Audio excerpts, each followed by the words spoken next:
um, uh, last year around this time that I wanted to do something else with the remaining part of my working days. And I really wanted to have a broader impact on society.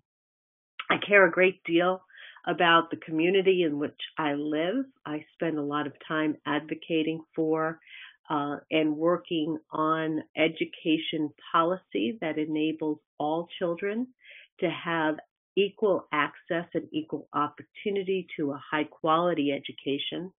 So I thought that there must be a way for me to spend my time full time really giving back. And that calling was answered by hearing about this not-for-profit organization called the Greenleaf Center for Servant Leadership, because as I learned more about servant leadership and I reflected back across my career, I really did say that those were words that gave meaning to the kind of leader I always hoped I was, a leader focused on others. So as I said, I had the opportunity to take on this position on October the 1st, and for the last 4 months have been really working on how to take this organization to the next level and learn an awful lot about Robert Greenleaf in the process. So first, what I want to do is to just tell you a little bit about Robert Greenleaf. And you can learn more. There's books written on his life so that you can understand where his point of view around servant leadership came from. But as I read his biography, I would say he learned it at home. He watched his father, George Greenleaf, who not only focused on being a great dad and a fabulous contributor in the business community, but he cared about making sure the rights were offered to everyone in the community. He advocated for change where he found the workers' rights were being violated in their town. And whenever there was something going on in the community, his father was the first to step out and say, we need to do something about this or that to ensure that the society in which they lived was bettered.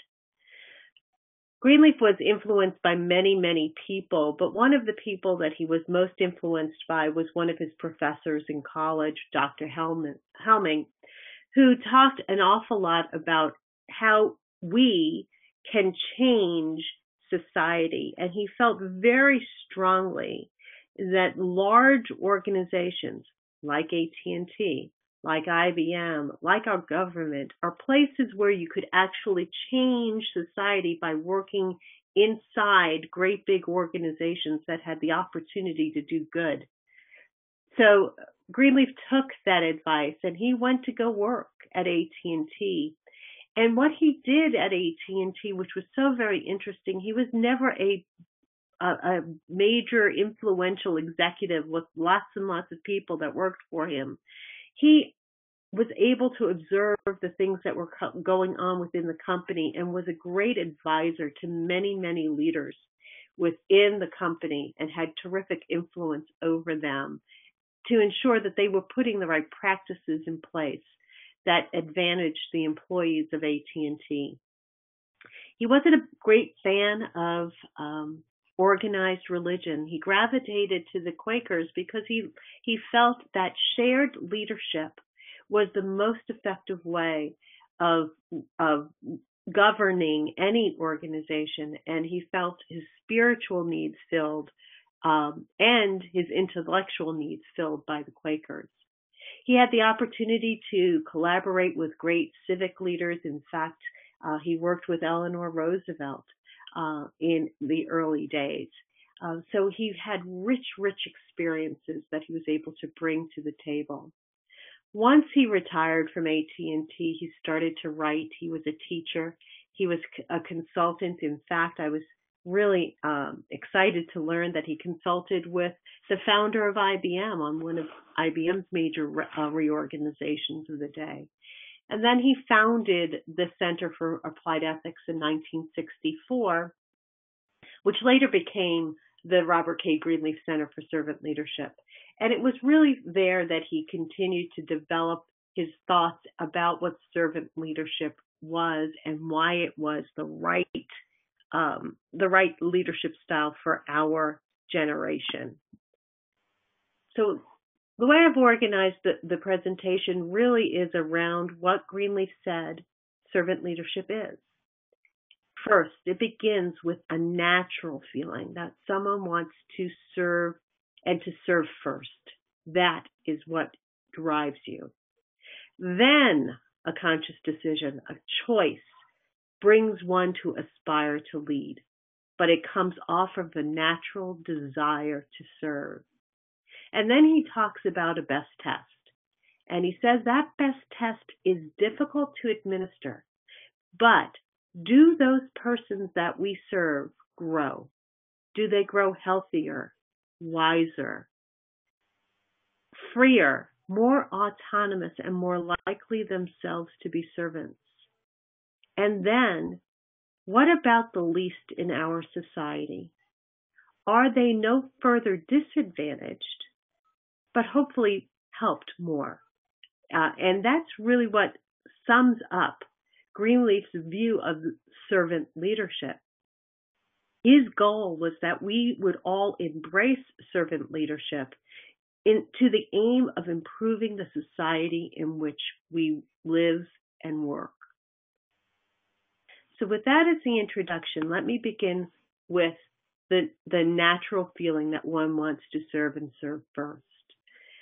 This comes off of a very innate sense of caring, compassion, loving others, wanting and desiring to help.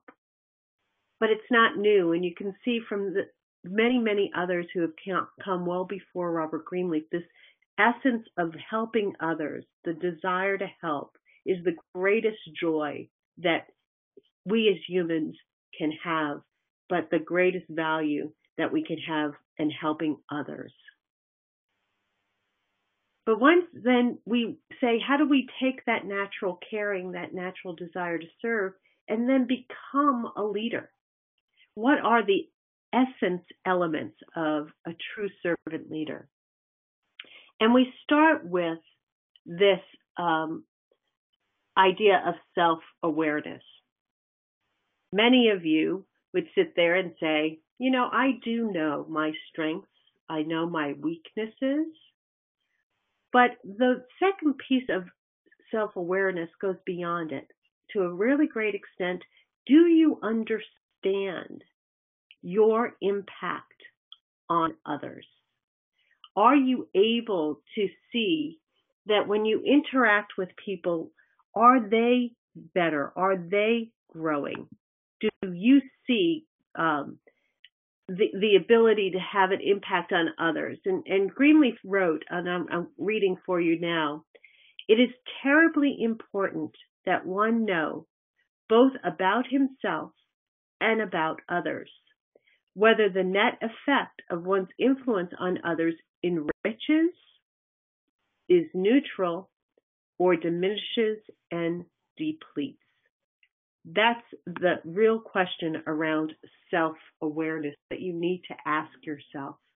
Do I recognize my impact on others? Do I enrich or do I deplete? The second attribute we talk about is listening. And I have to admit that this is one of those attributes that I have to work on and continue to work on. But I want you to, for a moment, and you can chat and type it into this little chat session. What happens when we're supposedly listening?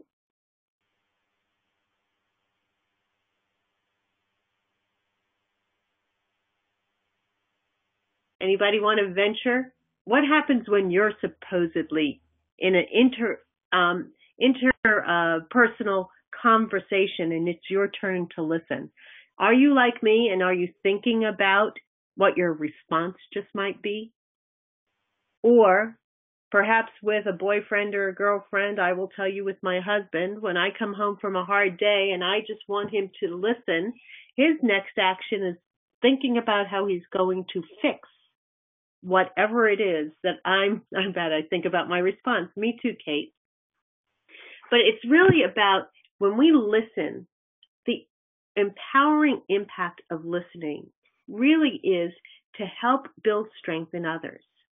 Because in so many cases, I just have to work through it in my head. And when I speak out loud, I'm solving my own problem.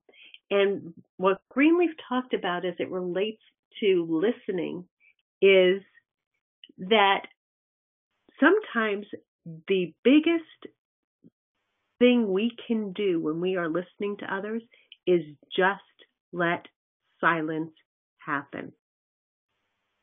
How many people are uncomfortable with silence?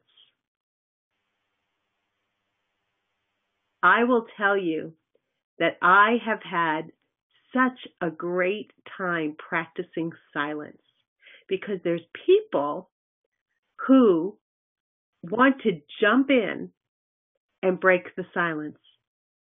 It's an uncomfortable, disorienting thing. But if you just let silence reign there for a moment, people are free to reflect. Think through what they've just said and perhaps get to a breakthrough on their own. Greenleaf has this great quote I want to offer you, and it says,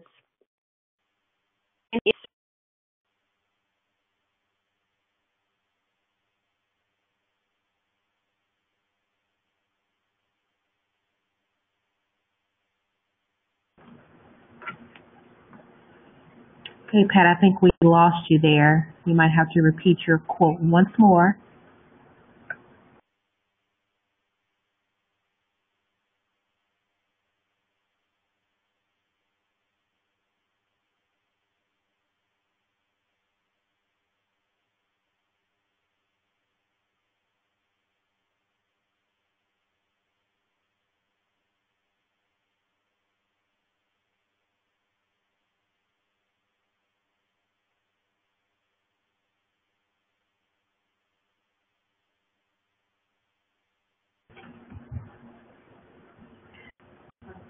Can anyone hear me?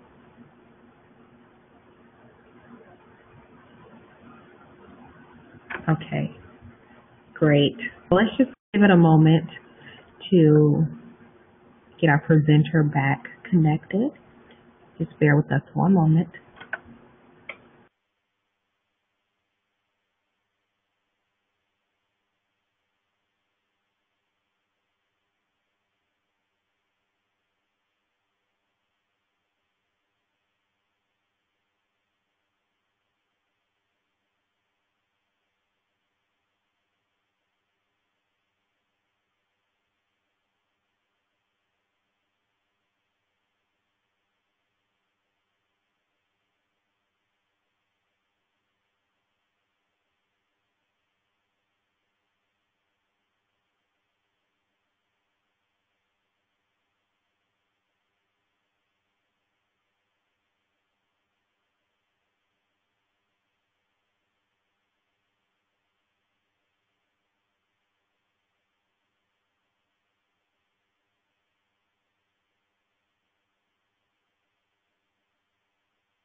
hello, can you hear me now?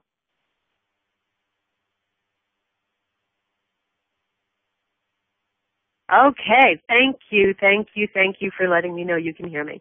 I switched to the telephone, which I should have probably done from the beginning. So I think I was on the listening point, and I was giving you an exercise in silence, I guess. But I was telling you a little bit about what Mr. Greenleaf says about silence. And the reflection is, in saying what I have in mind right now, will I actually improve upon the silence? How many times do we speak for speaking's sake? To hear ourselves talk, to break the silence. Sometimes, when you're getting ready to say something, ask yourself that question. Will I improve upon the silence? The next attribute we talk about is empathy. And empathy is really about the ability to project yourself into somebody else's consciousness, to really live a moment in their shoes. Empathy also goes hand in hand with acceptance. And what it is the antithesis of is rejection. Greenleaf has a really empowering point about empathy and acceptance. The servant always accepts and empathizes, never rejects. The servant as leader always empathizes, always accepts the person, but sometimes refuses to accept some of the person's effort or performance as good enough. So let's spend a minute talking about that whole concept of acceptance and empathy and the antithesis of rejection. How many times do we say things like, I just can't stand that person, when in fact it's not the person but the person's behaviors or the person's ideas that we reject, not the person. It's such an important thought for us to begin to separate our disagreement on points of views, our disagreements about perspective, but always to value the person.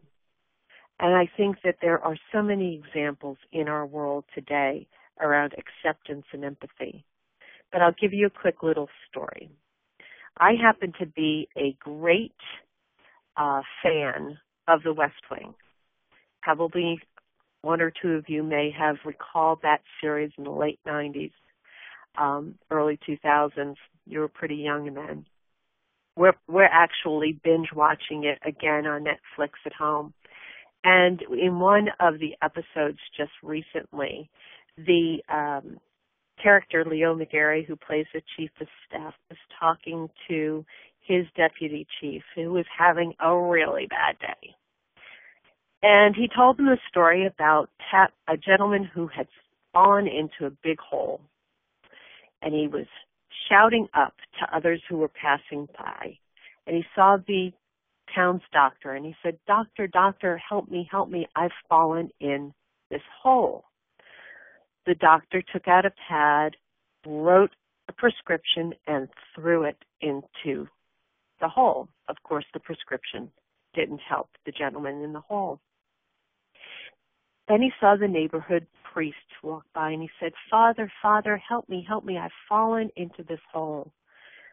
The priest wrote a prayer and threw it into the hole, and alas, the gentleman was still stuck in the hole. The third person walked by, and it was a friend, and he said, my friend, I've fallen into the hole. So what did the friend do? He jumped in the hole alongside his friend, and he said, well, what'd you do that for? Now we're both stuck in this hole. And the friend said, no, here's what you don't understand. I've been here before. I know the way out. And I think that might be a really good thing to remember about how we can live a moment in others' shoes and truly be of help. The next category is around developing others and creating community. So much of what servant leadership is the focus on others. I've had the opportunity over the last couple of weeks to listen to Mayor Kasim Reed's State of the City address. And one of the things that he said was very much about this, is we will be judged by how our work has impacted others. So when you think about how do I help, how do I support, how do I enable others to grow, it's got to be based on what their needs are. And that's how you need to really focus your energies on help. And then finally, this whole concept of foresight. The ability to see things whole. The ability to take the long view of things. much innovation happens in our world because of foresight, because people are able to see the impact. I just recently wrote a newsletter article for our community, and I talked about a politician who, instead of fighting to the death, even though he was in the second place position in the U.S. Senate race for Illinois, bowed out of the race because the front runner, who would have won if it was a three-way vote, was not someone he trusted. He didn't trust his motivation. He didn't trust his methods. In fact, he was overturned, and he did not get elected. And it was found out the next year that he had defrauded people, and he was sent to jail. The third place contender had a fierce, loyal following, and they would not switch. But this politician knew that if those two votes, his and the third place vote, could come together, then the gentleman whom he shared ideals with and shared a point of view of what was best for the state of Illinois could carry that work into the future. Well, the third place candidate did win, but that politician garnered so much respect for doing the right thing for the people of their state that over time he became the de facto candidate. That politician was Abraham Lincoln. And if you could think back on all of the things that would never have happened in our country had Abraham Lincoln not been in the position of great influence that he was, you know, how much of our society would not have been changed. Servant leadership is not a destination. It is a journey. It is something we work on every day. We are human and we are not perfect. We will fall off of our commitment to being a great listener or to always put others first.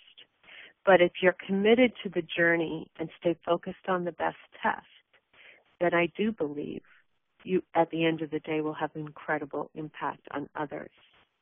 So let me talk to you a little bit more about the best test.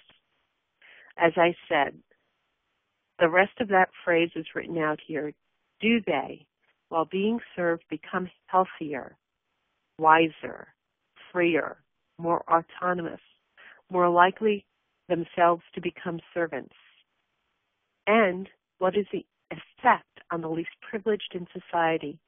Will they benefit, or at least will they not further be deprived? I want to ask you a question. When you think about your leadership responsibilities in school, perhaps in a part-time job you might have, on a team that you might lead, who do you serve? Type it into the chat window, if you will.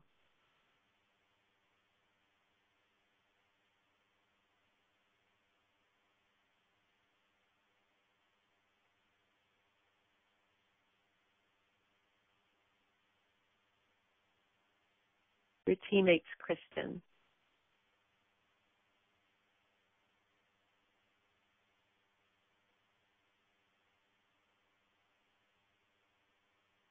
So very often people think about a third party, a customer that might come into the store, a patient that's being cared for by a doctor and his staff. But often they don't think about, as Kristen has thought about, the team that you have to work with every single day to be the best possible team you can be in fulfilling your mission and your obligation. And when you think about your team, you need to think about, how do they grow healthier? How do they grow wiser and freer and more autonomous? How do you help them be successful and be the best possible them they can be? Not in your view of what's best for them, but in their view of what they need in order to be their fullest, most successful individuals. And what about the least privileged in society? Mr. Greenleaf has yet another quote that I want to share with you, and it's a little bit more lengthy than the first one, but one that I think is very important. And he said, "It may be that the best that some of today's privileged can do is to stand aside and serve by helping when asked and as instructed. If they can abandon their present notions of how they can best serve their less favored neighbor and wait and listen until the less favored find their own enlightenment, then define their needs in their own way and finally state clearly how they want to be served." I found that to be really very, very powerful. First of all, he does not say what they want, it's what they need. That's an important thought there. And my son, as I told you a little bit ago, just graduated college and had a great opportunity in college to work with a terrific service-oriented fraternity. And one morning, he went to school in New Orleans, a pretty cool place to go to school. They went down to the French Quarter and were going to serve lunch. So they had made sandwiches and were serving sandwiches to the homeless of New Orleans. And he called me the Sunday after, and he said, "Mom, I had a really weird experience yesterday. We made lunch and brought it down to the quarter, and we were handing out these sandwiches, and I only had a chicken salad sandwich left. And I offered it to this gentleman who was homeless, and I'm sure he was hungry, but he didn't want it. He said he didn't like chicken salad. But, Mom, he was hungry. Why wouldn't he have taken the chicken salad sandwich?" So we had a moment to reflect upon it, and I asked him, I said, "Honey, when you think of people who are homeless, one of the things you have to accept is they have human dignity. And the one thing that gentleman could control that day was not eating something he didn't like to eat." See, the gentleman was telling my son, "This is not the way I need to be served." And my son needed to have the understanding that it's not his desire to serve in any way he can. It's his desire to serve the way those who need to be served want to be served.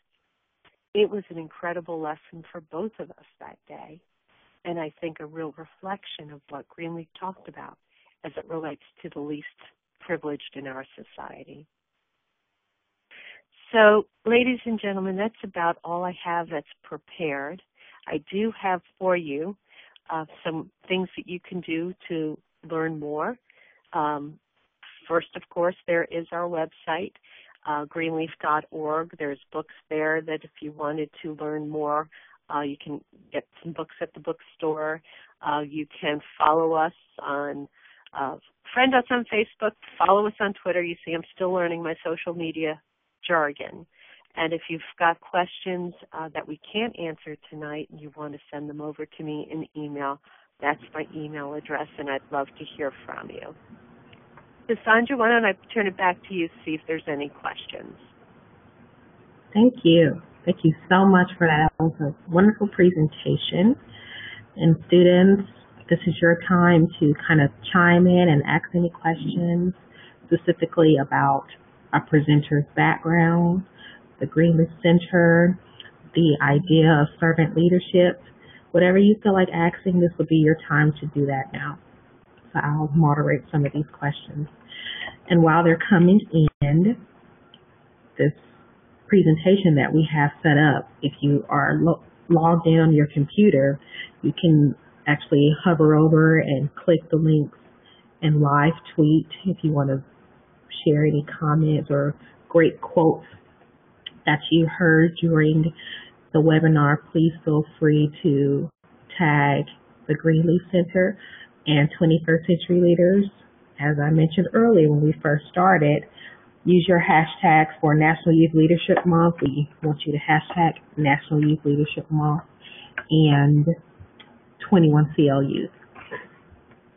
So I'll give us a moment to have any questions pop up in our chat.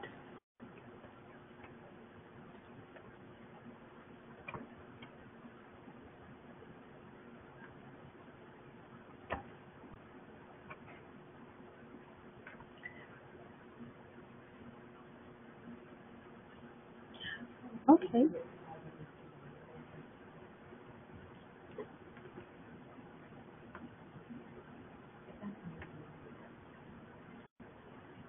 Great. Thanks, Kylan. We have one from Kylan. Kylan says, thank you so much for an informative presentation. How do you feel that a servant leader can accomplish goals within an organization taking an overbearing dictator-like approach? Without taking. Yes. Yeah, I see, Kylan, your without statement there. It's very possible. You know, sometimes I've always practiced the fact that you get more with honey than you get with vinegar.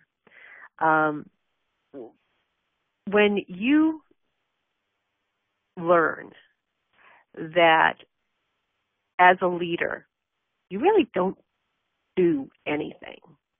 It's the people that you lead that make the products, sell the products, engage with the clients, service the clients, provide anything that the stakeholders of your institution need, then you know that they have to be at their best.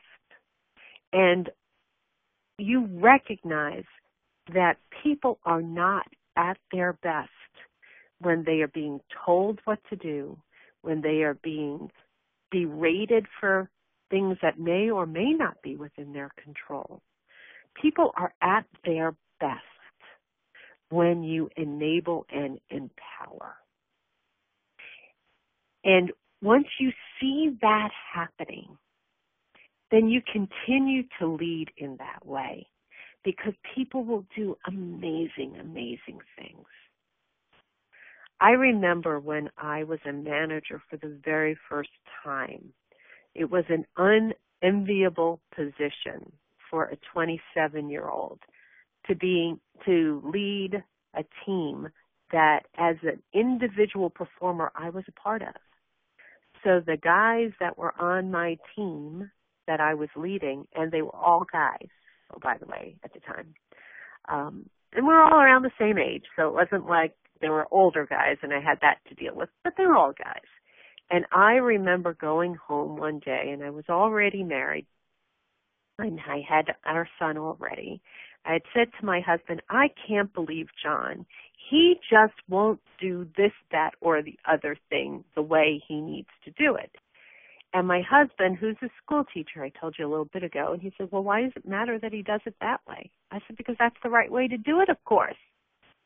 And I remember John, who was 6 feet tall, and I'm just 6'4", actually, and I'm just a little bit, I'm a pretty tall woman for 5'7", but in order to holler at him, I had to make him sit down, wag my finger in his face.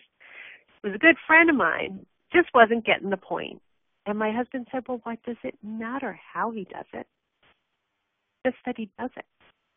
You need to help him do it and help him be successful. Now, I will tell you that that wasn't just the singular point of enlightenment in my life, because you learn by what works and what doesn't work. But over time, I learned that to get the best out of people, you need to enable them, empower them, celebrate them, and they rise to great heights. And you can watch the reverse happen, Kylan, when you don't enable and empower, and you really diminish people in a dictatorial type of leadership. People will work hard for a while, but they'll burn out. And that is just not good for any organization. Thank you so much for that response. So I think we have another question that was posed. It was posed to me in a private message. So it's a two-part question. Part one, is it ever too late to become a servant leader? And then part two, if not, what would you say would be the first step in becoming a servant leader? Remember, Greenleaf talked about a natural desire to serve, and that starts with care and compassion. That natural desire to serve, that care and compassion, is something that has to be truly you. You can't make that up. You can't learn that. That has to be truly you. You might find it and realize it differently at a different stage in your life, but that genuine caring, compassionate desire to serve person has to be there. And there's never a time that you can't find that in yourself if it's been dormant. But I don't know that there is any time limiting factor on it. But you can't move to the next step as a servant leader unless that's there. So if you say, you know what, to be honest, I care about me and only about me, you're probably going to have a hard time being a servant leader. So let's just start with that table stakes are there. I care. I want to serve. I do serve. Now the next part is, how do I take that desire to serve and become a leader? You learn it over time, that idea about if I care about others, how do I take that deep caring and bring it into my leadership style? You find the roads of hard knocks to sit, but if you continuously behave in one way, you can't turn that around quickly and say, I'm all of a sudden going to be someone else. Because people see things whole. And you're going to have to undo some damage if you've been spending a lot of time being a dictator and now you want to be a servant leader. People have to see that that is genuine and authentic and full of integrity in you. So I can't say that at 52 years old it was too late to become a servant leader, but if I had behaved differently for the past 30, I would have had a heck of a lot of convincing to do to make people realize that this is the person I truly, truly am. Hope that makes sense. Definitely. Thank you for that response. And so we have a few minutes before we get to the final hour, final 7 p.m. I just want to pose this one question to you and just give the group some feedback on your response on this. What does servant leadership look like for a high school student? In a nutshell, if you can kind of tell us what that looks like and what steps can high school students do to become leaders, servant leaders? Well, I think one of the things you need to think about is what does it take? What does it mean to be a leader in which communities where I serve? So, as Kristen said a little bit ago, she told us that she was serving her teammates on her soccer team. So when you think about serving your teammates, what does that look like? As the team captain, perhaps, it's not about what makes you look great. It's what makes the team great. And not just the team in stringing together win after win after win, because the team has to do that together. And you, as the servant leader of that team, enables the rest of your team to play effectively. Perhaps it's strong communication. Perhaps it's really being clear about what the goal is and how we're going to work together. It's making sure that those perhaps who are not as outgoing have the opportunity to be heard. I'll tell you a story. My daughter is very, very, very, very shy. and she had a situation at school, and she was in, I think it was 7th grade. And how you all lived through middle school, I don't know, but middle school to me was the hardest part of the development for my kids. And she had a little bit of a round of bullying. One of the girls came to the table and said, "I want to sit there, Anna, move." And my very shy child got up and was getting ready to move. A boy from our neighborhood stood up and said, "Anna, you don't have to move." And he looked at the other girl, who was much more popular and outgoing, and saying, "Why do you have to behave like that? We're all just here having lunch, having a good time." He went out of his way to stick up for somebody who he doesn't really hang out with, but he was being a real servant leader at that moment, really focused on serving others. I guess it's my best example. Think through, how you can help everyone on the team. Who are you working with on a project at school? How are you using your talents, perhaps through National Honor Society, in serving others who might need tutoring? There's so many ways that you can bring your talents and your expertise to bear in helping others. And as you learn how you get those kinds of reactions out of people, it'll further advance your leadership skills because you know what works in those situations, and you can bring them into more and more complex relationships in your future.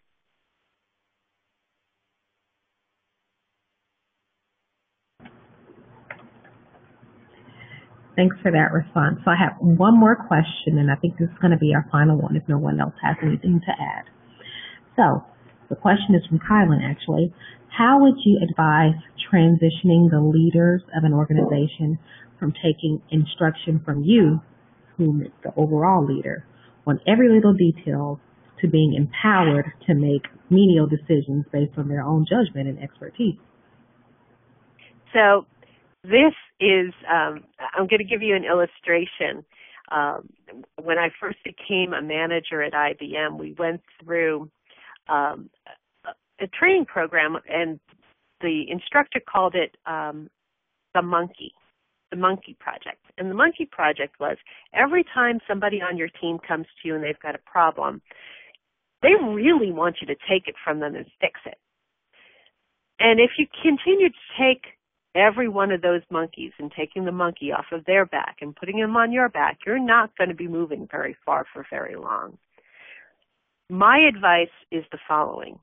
When someone brings you the problem, and this often is a potential challenge for a new management or leader relationship, where you're tempted to say, okay, let me show them that I can solve the problem, so I will, and you fall into the habit of solving it for them, and now you're realizing you're not getting anything done because you're solving everybody's problems and you're not doing your own work. The first thing I would do is to say, gee, what do you think about that? Well, no, I really want to hear your ideas. And just practice not giving the answer. A little bit of pushback. And you know what? I'm sure you all have run into this with a teacher now and then, where you say, teacher, what's the answer to this? And what do they say? Go look it up, right? How many times your parents say, Google it, right? Force the monkey back on their back. Gently, by asking those questions. Well, what do you think? What have you seen work before? Did you ever see someone else take this on and be successful with it? You just got to come up with those questions that put it back on their shoulders. And it's going to take you more time in the beginning to transition it back on their shoulders. But over time, it will be the most productive investment of your time because people will solve it themselves and they will become more autonomous. Greenleaf's best test, because you enabled them, you've empowered them, you've used the most effective leadership capability of listening to help them help themselves in solving problems.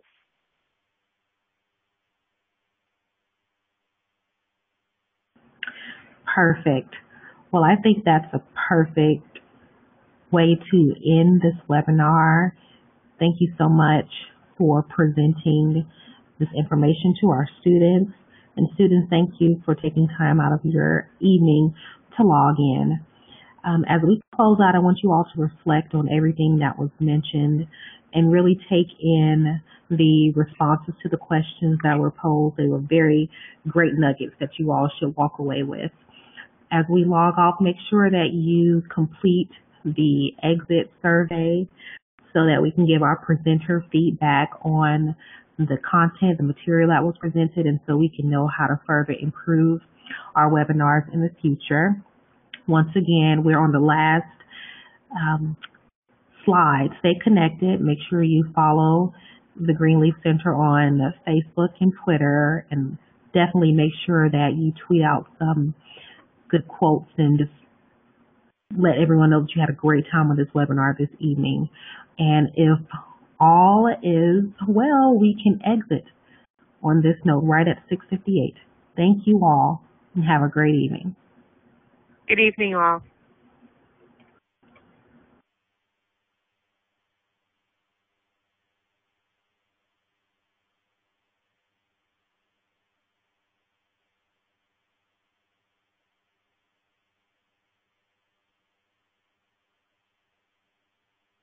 All attendees are unmuted.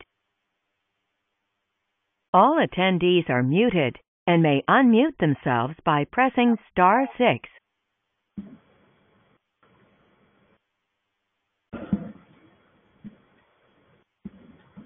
Very informative. Thank you.